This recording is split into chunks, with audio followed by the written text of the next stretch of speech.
আজকে যে ঘটনাটা ঘটছে এই ঘটনাটার উৎপত্তি তিন চার দিন নয় মাসখানিক আগ থাকি একটা বাতিজি ও যিনি মারা গেছেন তানোর তাইর বয়স কম কিন্তু জালিয়াতির মাধ্যমে তাইর ছোট চাচা বিদেশ থেকে ইয়া তাইর বয়স বাড়াইয়া একটা জন্ম নিবন্ধন বানাইয়া বিয়া দিয়েছেন বাল্য বিবাহ। যার কারণে তাই এগুলো ইয়া কিছু দূরযাত্রা করা যে বিশেষ করে ও মেয়েটারে তাইন ফালছন বড় বছর ওর বাবা মারা গেছে প্রায় 10 বছর আগে সৌদি আরব রোড অ্যাক্সিডেন্টে। আমার তাইন ওটা খুব ব্যতীত এই জিনিস লইয়া আর তাইন কিছু দূরযাত্রা করা ওটা লইয়া এখন তারা একটা লইয়া খুব একটা ইয়া করেন যে তারা এই দূরাদূরি করেন কেন এই করেন কেন সেই করেন মেয়ের মা আর চাচাই মিলিয়া বিয়া দিলাইছেন।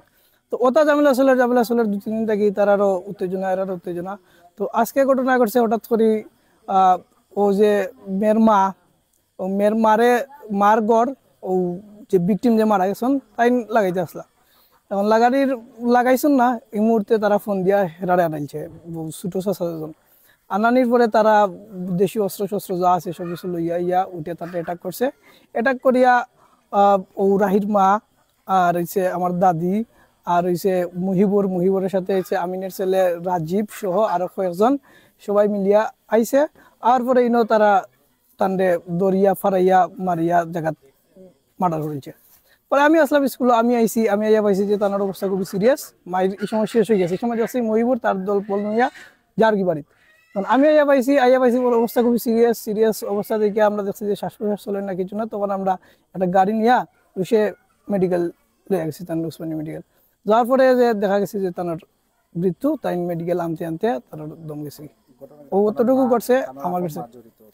তার মা জড়িত আছেন, আর ওই যে রাহির মা যে মেয়েটার বাল্য বিবাহ হয়েছে তার মা জড়িত, আর মুহিবুর আর রাজীব আর আরো মুহিবুরের সাক্ষাৎ আরো কিছু আছেন গ্রামের এরা গেছেন।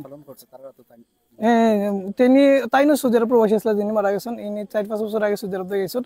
তারপরে মেয়েটার যাবতীয় বরণ পোষণ যা আছেন মার সবকিছু করছেন, কিন্তু গত 5-6 মাস থেকে তারা একটা ঝামেলার কারণে তারা আলাদা দেখে, তাই আলাদা দেখেন।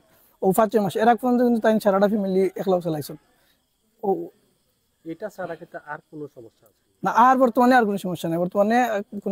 বর্তমানে তার একটা দুঃখ লাগছে যে মেয়েটারে তারা পাল্লা হঠাৎ করে তারা নিয়ে বিয়া দিলাইলো, তার মাথাইলো না জিগাইলো না। ও জিনিসটা লইয়া তাই একটু বেঁচে আসলে একটু তাই দূরযাত্রা করা যে তারা দিলাইলো, ও এর চেয়ে বেশি তানোর আর কিছু আছে না বর্তমানে।